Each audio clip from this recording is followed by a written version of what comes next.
Bonjour et merci d'abord de votre présence si nombreuse. Ça nous touche beaucoup et ça touche beaucoup Bill Viola et Kira Perov qui me disaient en entrant qu'ils étaient impressionnés de voir la réponse et donc votre présence. Donc je m'appelle Jérôme Neutre, je suis commissaire de l'exposition Bill Viola avec Kira Perov, qui est la compagne, épouse de Bill Viola, et aussi l'autre personnalité derrière la conception et la réalisation de ces œuvres que vous allez découvrir dans quelques minutes après cet échange avec Bill Viola. Cette exposition est la première monographie dédiée à un artiste vidéo dans l'histoire des Galeries nationales du Grand Palais. Donc pour nous, c'est aussi un moment très fort et très important qui visait, dans la lignée de la politique de programmation voulue par notre président Jean-Paul Cluzel, qui visait à ouvrir la programmation des Galeries nationales à tous les médiums artistiques, et donc à commencer par l'art vidéo. Bill Viola, sans conteste, est non seulement un pionnier de l'art vidéo, mais sans doute son représentant le plus célébré universellement, et qui a eu l'occasion de présenter ses œuvres au travers de rétrospectives dans différents pays et sur différents continents, du Mori Art Museum ou de Tokyo au Whitney Museum de New York, en passant par l'Allemagne, l'Italie et bien d'autres pays. Cette exposition est de facto la plus large consacrée à l'œuvre de Bill Viola, et on a la chance de pouvoir présenter des œuvres qui vont de 1977 à 2013, comme vous allez le voir, selon un parcours à la fois thématique et chronologique. J'ai assez parlé, je vais vous présenter donc Bill Viola et Kira Perov. Voilà, mes amis. Et je vais demander à Kira de vous dire un petit mot, et ensuite Bill va vous parler, et ensuite ce sera à vous de parler et d'échanger. Donc, Kira, short introduction to say hi and to introduce this event.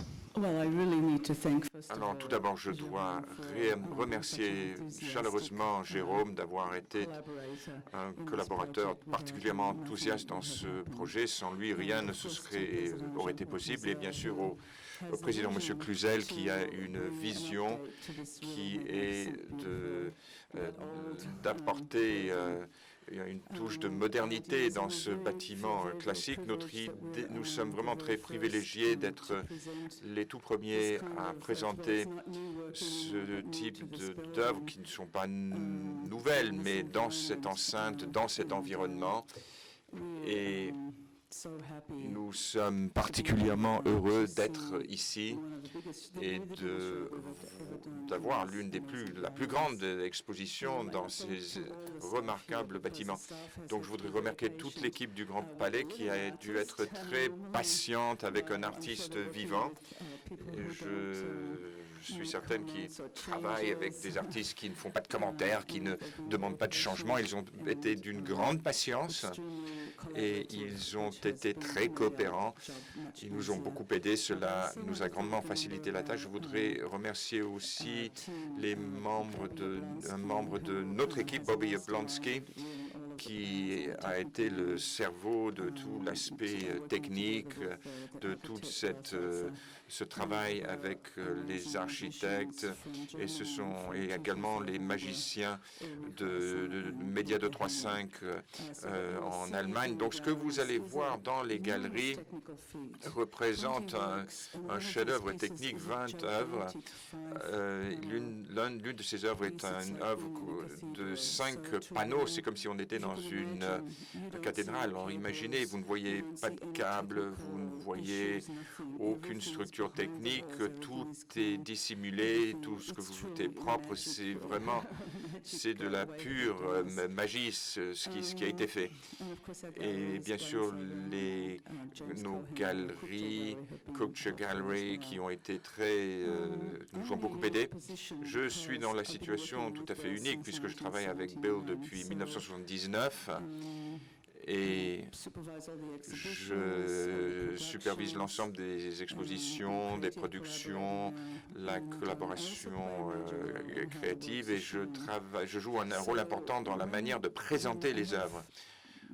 Donc, lorsque j'accompagne les œuvres depuis le début, c'est-à-dire depuis l'enregistrement des productions, je développe, je comprends le dialogue possible entre les œuvres d'une certaine manière. Donc, on démarre par l'architecture, c'est un vrai défi, et ensuite, lorsque nous élaborons la présentation de l'exposition, nous écoutons les œuvres, nous examinons les images et nous comprenons que ces œuvres créent un voyage, un parcours dans lequel nous voulons accompagner le spectateur. Alors le spectateur ne doit pas voir chaque prise de vue, ce ne serait pas possible. Même moi, je n'ai pas vu toutes les prises de vue.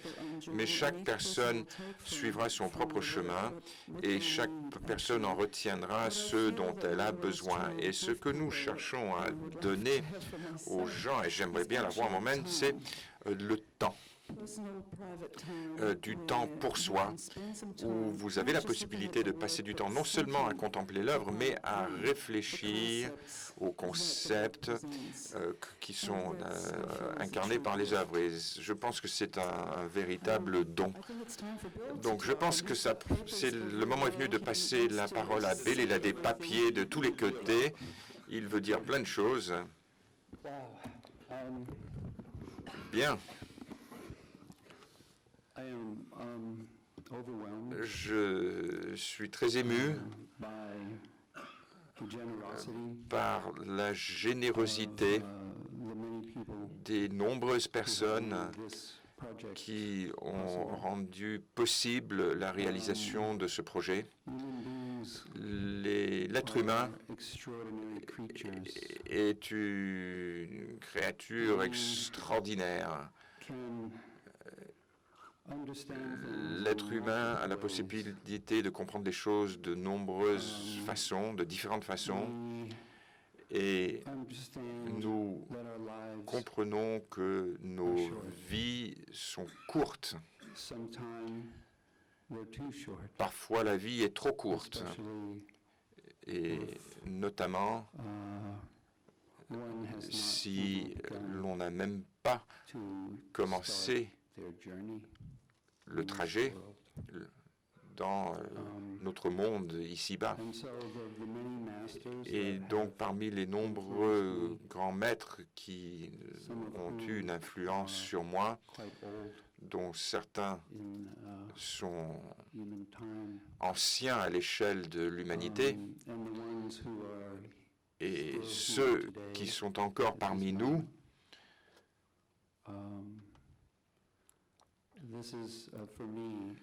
pour moi,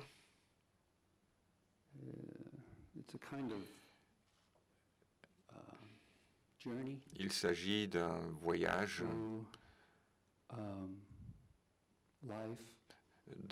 à travers la vie, en sachant que, bien sûr, vous n'allez pas vivre éternellement. Et l'humanité est constituée de 3 éléments. Premier élément, ce qui n'est pas encore né, ceux qui vont nous suivre, nous succéder. Et il s'agit là, je les imagine comme un puits. Donc vous avez ceux qui ne sont pas nés, qui commencent à ce point-là et ils ne sont pas encore arrivés. Et à l'autre extrémité, vous avez les morts auxquels nous rendons hommage en permanence. Chacun et chacune dans cette salle connaît quelqu'un qui n'est plus parmi nous. Et ces 2 éléments sont éternels, ceux qui ne sont pas nés et les morts. Mais il y a un autre endroit tout à fait spécial un autre lieu dans cette séquence. Il s'agit de l'élément du milieu et donc nous-mêmes, nous les vivants, tous ceux qui sont ici, nous qui habitons sur cette planète à cet instant précis dans le temps, et le temps est le facteur avec lequel nous travaillons, c'est le temps qui rend mon art possible. Donc le puits de l'humanité, consistant en comprenant ceux qui ne sont pas nés par le biais des morts, tout cela, il y a cet aspect donc éternel et l'aspect provisoire. Et c'est pour cette raison que nous devons prendre le temps de nous engager, d'obtenir les connaissances, de changer, transformer les connaissances, de découvrir quelque chose de nouveau qui n'a pas été envisagé jusqu'à présent. Et vous n'avez qu'un temps limité pour faire tout cela, et nous le savons très bien. Donc c'est pour cette raison que la condition humaine est aussi puissante, et pourquoi cela est nécessaire, car lorsque vous traversez le fleuve avec Charon,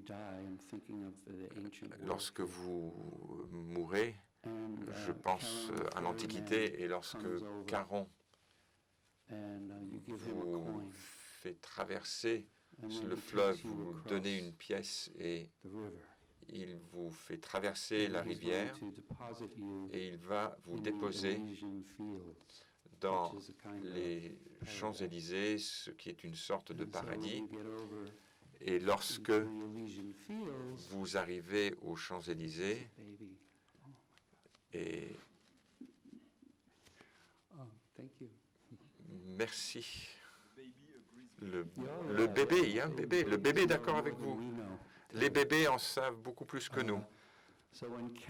Donc lorsque Charon traverse et vous dépose sur l'autre rive aux Champs-Élysées, le grand problème, c'est que lorsque vous y arrivez, il efface votre mémoire afin que vous puissiez vivre dans la béatitude du paradis. Donc, c'est très intéressant, mais l'élément le plus important que les hommes et les femmes doivent faire dans leur vie, c'est la chose la plus importante, est de laisser quelque chose derrière eux. Dans cette salle, les morts sont présents, et la raison pour laquelle nous possédons des connaissances est que ceux qui nous ont précédés nous ont transmis ces connaissances avant de faire le trajet avec Charon. Donc tout le sens de l'existence humaine consiste à laisser quelque chose derrière nous, quelque chose de spécial. Il n'est pas nécessaire que ce soit spécial, à vrai dire, pas nécessairement spirituel, pas nécessairement intellectuel, mais il faut qu'il y ait quelque chose. Même la jeune mère, une jeune mère qui réalise qu'elle vient d'accoucher et qui voit son bébé. Même cela est très précieux. C'est quelque chose d'extraordinaire. Donc, il s'agit vraiment des choses les plus simples. Et à partir de là, vous avez Einstein, tous ces personnages extraordinaires qui ont peuplé l'histoire, et nous avons étudié ces personnages. Et donc, cela est vraiment un phénomène extrêmement puissant. Donc, la grande question pour l'humanité, c'est que l'être humain mort les individus disparaissent, c'est ce qui se passe, il y a une espèce de réservoir d'humanité. Et donc, je pense qu'il s'agit là de 3 éléments, comme je l'ai dit. Et pour moi, c'est vraiment le facteur essentiel qui nous définit. Alors, j'ai quelques éléments. J'ai apporté différents éléments. Je ne suis pas quelqu'un de très organisé. Kira est extrêmement organisé, alors que moi, parfois, je suis en train de faire quelque chose, je me concentre sur quelque chose et je réfléchis à quelque chose qui me fait aller dans une autre direction parallèle, je ne sais pas pourquoi, mais j'ai apporté quelques extraits, quelques éléments. Et c'est un petit peu désordonné. Je vous prie de m'en excuser, c'est comme ça que je fonctionne. Alors, tout d'abord,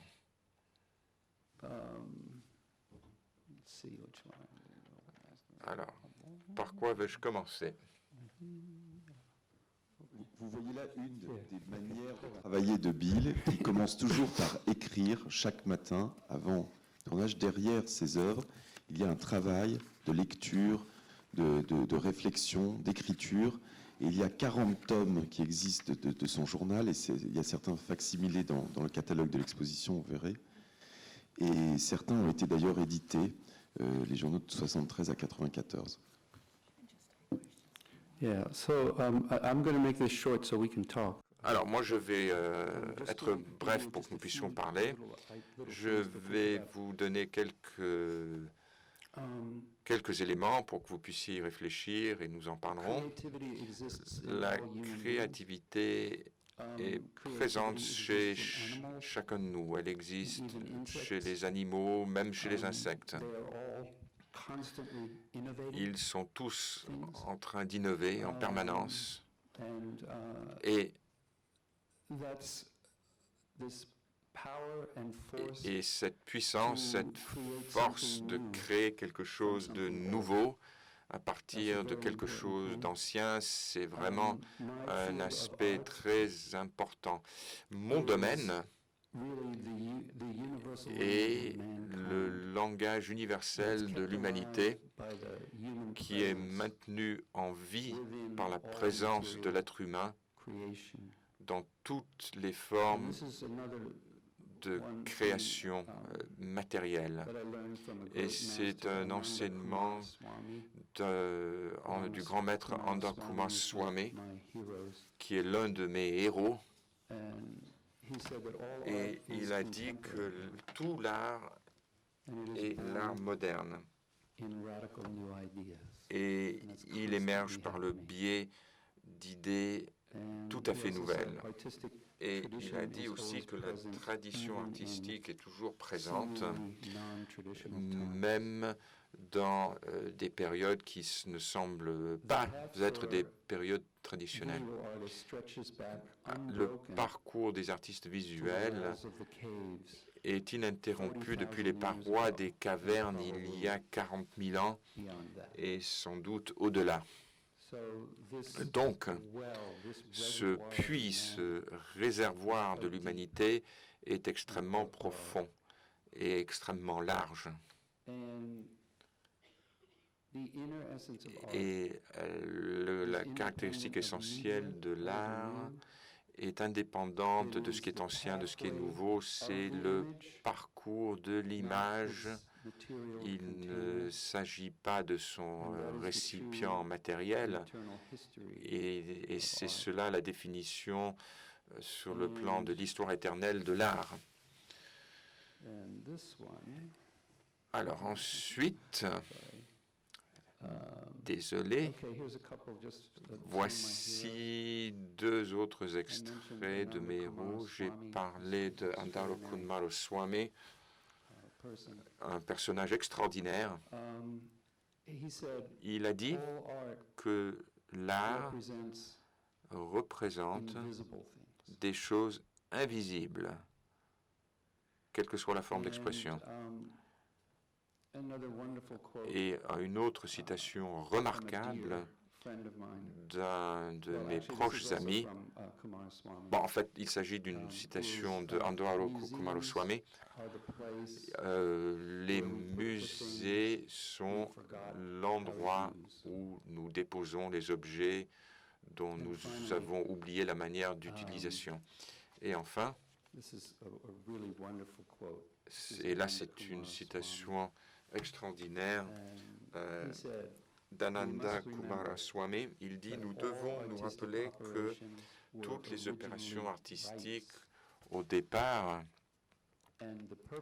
étaient des droits, et l'objet du droit était de sacrifier l'ancien et d'amener, d'apporter un être humain parfait. Je pense que c'est la transition idéale pour passer à l'échange après cette citation très pertinente.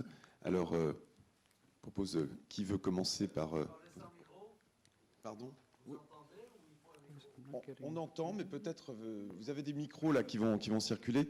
Donc, monsieur, là, on va commencer, puis après. Non, là, il y a monsieur derrière et après. Monsieur, une seconde. Yes, no, I'm trying. Okay. Ça marche? No, it's okay? Oh, yes, now it is, Okay. yes. Alors, monsieur. Oui, c'est bon, ça fonctionne.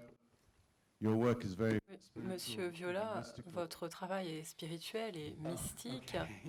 Thanks. I thought you were God for a moment. I didn't Pardon, oui, j'ai cru que vous étiez la voix de Dieu pendant quelques secondes. Je ne savais pas qui vous étiez.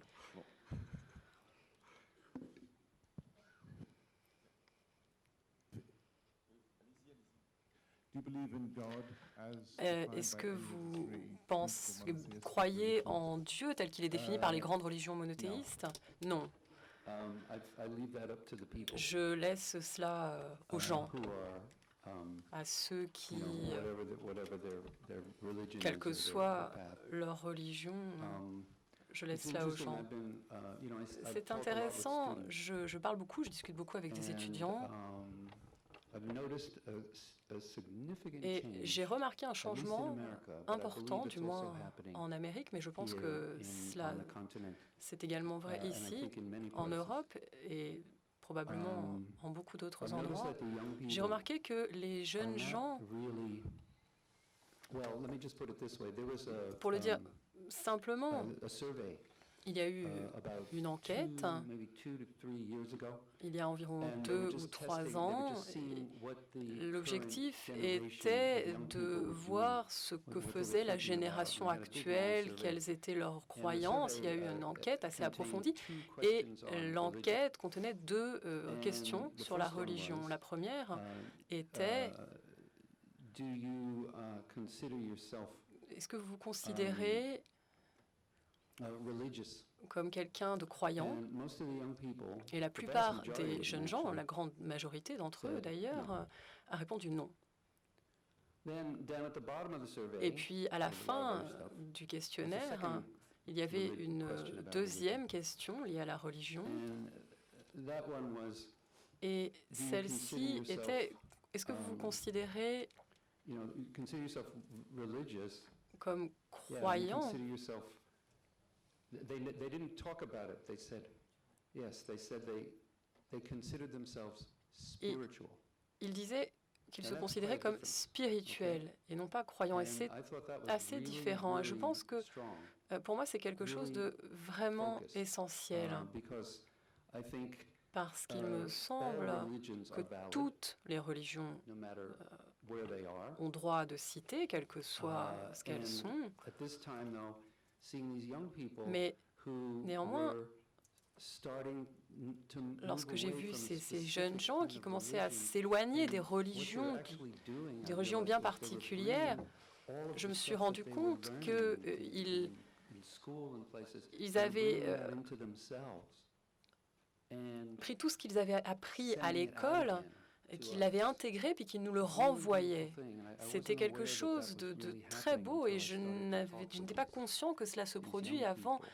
que cela se produisait avant de discuter avec ces jeunes gens. Et je pense que beaucoup de jeunes gens aujourd'hui, la nouvelle génération aujourd'hui, je pense, va être extraordinaire. Et je suis impatient d'échanger avec eux et de voir ce qu'ils ont à dire avant que je n'embarque sur le bateau de Charon, le passeur. Allez-y, allez-y. Ah oui, oui, OK.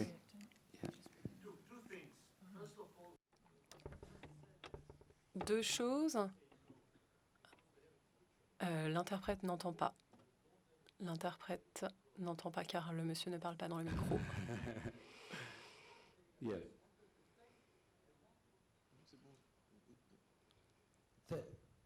Second things La deuxième chose, That's good. Yeah, it's okay. second thing I wanted just to thank deuxième you. chose, je voudrais vous remercier Being an opera lover, car vous êtes amateur, je suis amateur d'opéra et je connais très bien Tristan et Isolde, je l'ai vu à de nombreuses reprises et vous en avez fait quelque chose de tellement nouveau que j'ai complètement redécouvert cet opéra et ça a été vraiment un plaisir et je suis sûre que de nombreux spectateurs qui sont allés voir ce spectacle à l'Opéra de Paris ont eu la même réaction que moi et en leur nom à tous, je vous remercie. Merci beaucoup. D'ailleurs, est repris à l'Opéra Bastille à partir du 8 avril. Right. Okay, there's another question somewhere.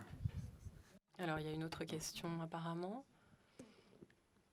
Madame va le suivant. Laura Marlowe from the Irish Times. Oui, je suis Mr. Viola, journaliste I au have a Irish question Times. Je voudrais vous demander, vous poser une question sur l'importance que revêt la Californie pour vous, puisque je pense que votre œuvre incarne vraiment tout ce que la Californie représente à mes yeux. Et ma deuxième question, Steve McQueen vient de gagner l'Oscar pour du meilleur film, un autre auteur de cinéma. Est-ce que vous avez des projets liés à l'industrie du cinéma? Non. Non, ça ne m'intéresse pas. Je ne suis pas intéressée par les longs métrages. Est-ce que vous avez vu ce film? Est-ce que vous avez vu 12 Years a Slave? Non, nous travaillons sur cette exposition depuis 3 mois, donc je n'ai absolument pas regardé la cérémonie des Oscars. Nous sommes vraiment concentrés sur cette exposition afin de pouvoir être là avec vous aujourd'hui. Alors, pour ce qui est de la Californie, moi, je viens de New York, c'est là que j'ai grandi. Et ce que j'aime en Californie, c'est que les gens qui se sont rendus aux États-Unis depuis l'Europe, qui sont rendus dans cette terre vierge qu'étaient les États-Unis, et qui à l'époque était principalement peuplée d'animaux. Ces gens ont commencé à émigrer, à une migration spectaculaire qui a créé cette idée de Californie. Ils sont venus de la côte Est, des gens qui ont traversé cette grande terre, ils ont émigré vers la Californie, vers la côte californienne. Et à l'époque, les gens commençaient à arriver d'Asie vers l'Amérique. C'est ainsi que les États-Unis sont devenus une sorte de terre du monde. Et en Amérique, lorsque quelqu'un voulait avoir une maison ou lorsque la famille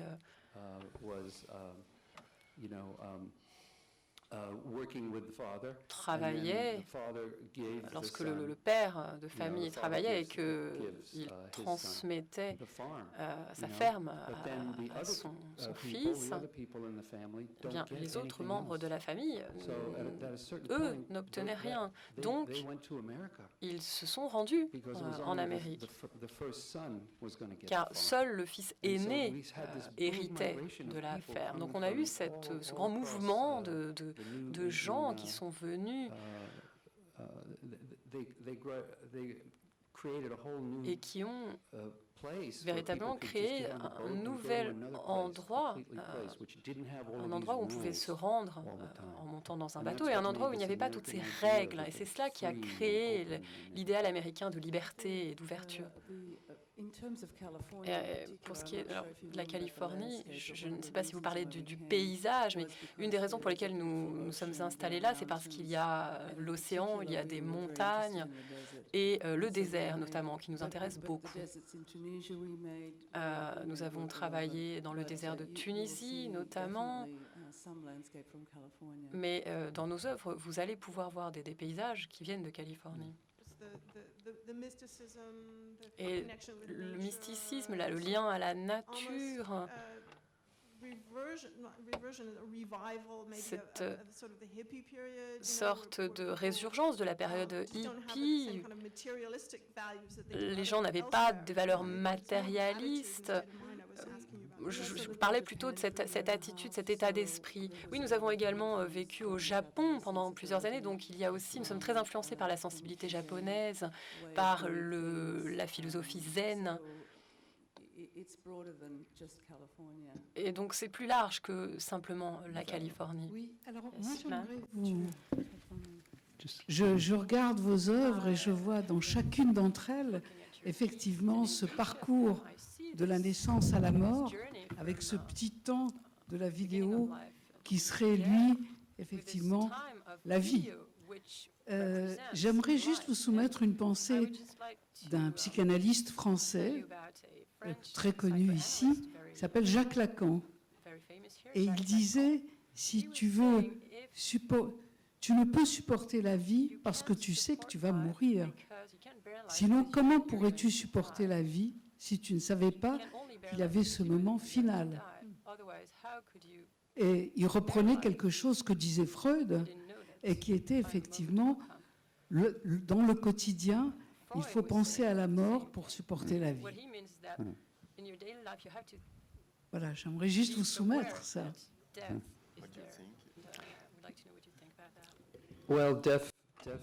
Oui, la mort, elle est là parmi nous, elle le sera toujours dans cette pièce. Pardon, je me parle à moi-même. Excusez-moi, je dois parler à un ami.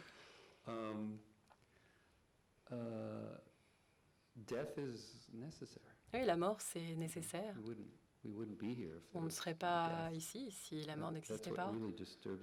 C'est ce qui me dérange aujourd'hui lorsque j'entends des gens qui parlent d'étendre, d'allonger la durée de vie. Pour moi, c'est une idée qui est très problématique, car finalement, ce sont les plus riches qui vont survivre. Et ce n'est pas ce que nous souhaitons. Donc cette idée de la mort est extrêmement importante. Je sais que les gens en ont peur, j'en avais peur moi-même. Mais j'en avais peur lorsque j'étais jeune. Et j'ai eu de la chance puisque lorsque j'avais 6 ans, j'ai failli mourir. J'étais très jeune alors. Je suis tombée dans un lac et j'ai coulé au fond du lac. Et heureusement, mon oncle s'est rendu compte qu'il ne me voyait plus. Il a plongé et il m'a ramené à la surface. Et lorsqu'il m'a ramené à la surface, moi je le repoussais. Et je ne m'en rendais pas compte à l'époque, mais j'ai vu le monde le plus beau que j'ai jamais pu contempler, avec des plantes qui ondulaient, une lumière bleue, la lumière sous-marine qui est absolument extraordinaire. Lorsqu'on est sous l'eau, il n'y a pas de gravité, donc on flotte. Et j'aurais voulu rester là, et s'il ne m'avait pas repêché, j'y serais encore, donc j'ai eu de la chance. Mais à partir de ce moment, je n'ai plus eu peur. I would like to ask you Oui, bonjour, je voudrais vous poser 3 questions. Tout d'abord, Je voudrais comprendre la façon dont vous travaillez. Est-ce que vous pourriez nous dire si le point de départ des dernières œuvres, de la dernière œuvre qu'on peut contempler ici, The Dreamer, est différent du point de départ des premières œuvres, The Reflecting Pool? La deuxième question. Pardon, on va prendre une question à la fois, s'il vous plaît.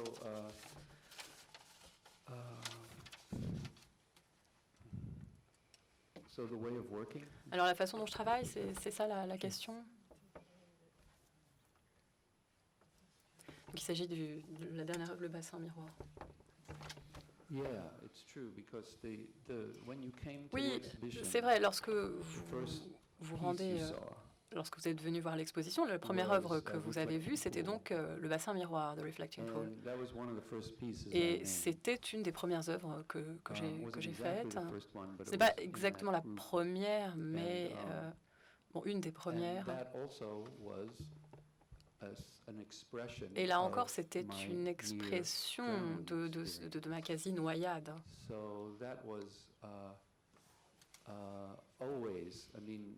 Donc, c'est pour cela que les gens me voient toujours en lien avec l'eau d'une façon ou d'une autre. Et je pense que c'est tout à fait vrai. Même l'électricité qui nous permet de nous entendre aujourd'hui dans le matériel que nous utilisons, techniquement, c'est un fluide comme l'eau.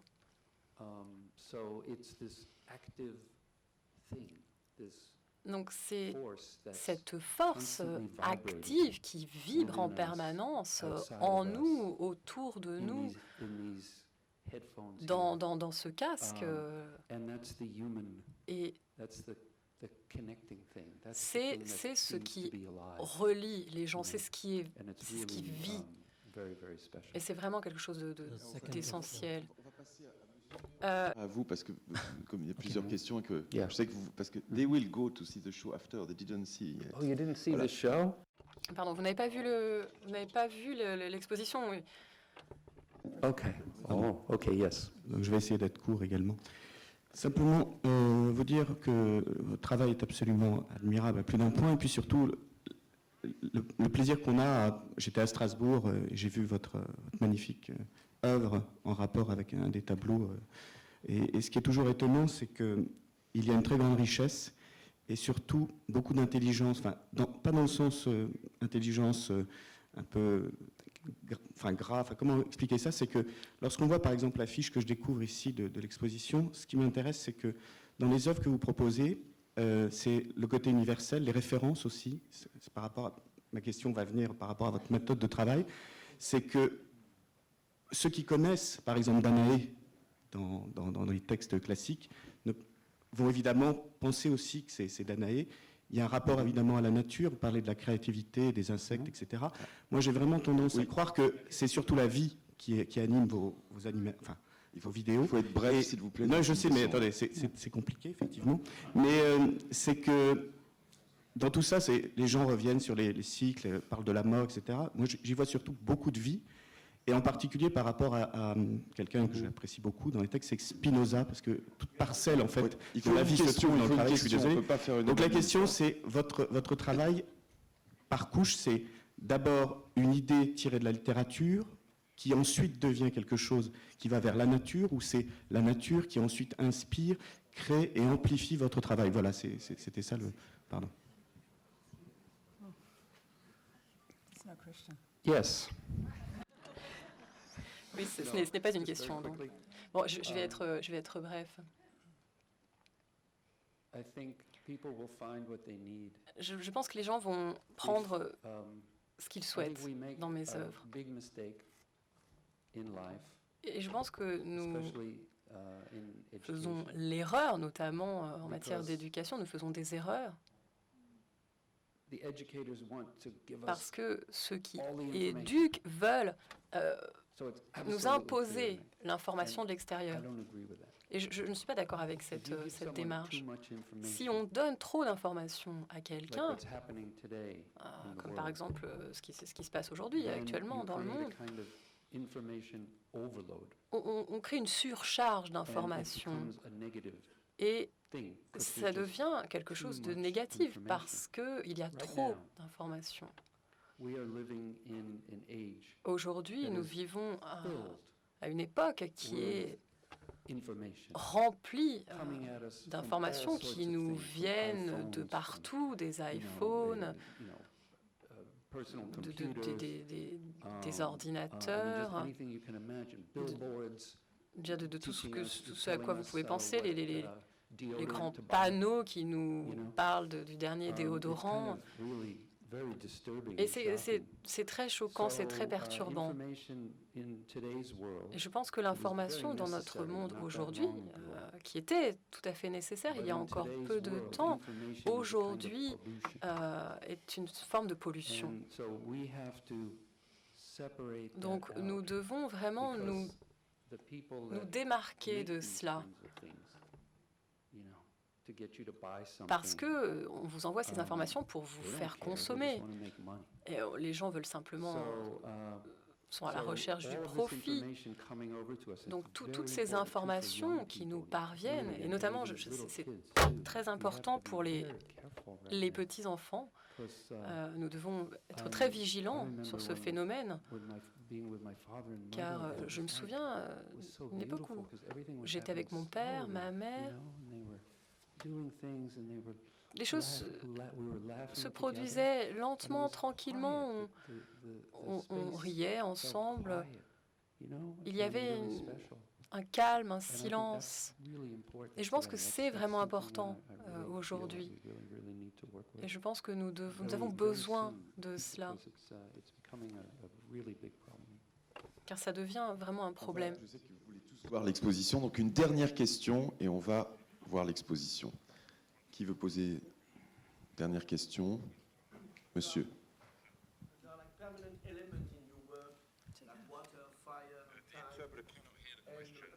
Well, there are like permanent elements in your work. Il y a un élément permanent dans votre travail, l'eau, le feu, le temps, et un processus de mutation.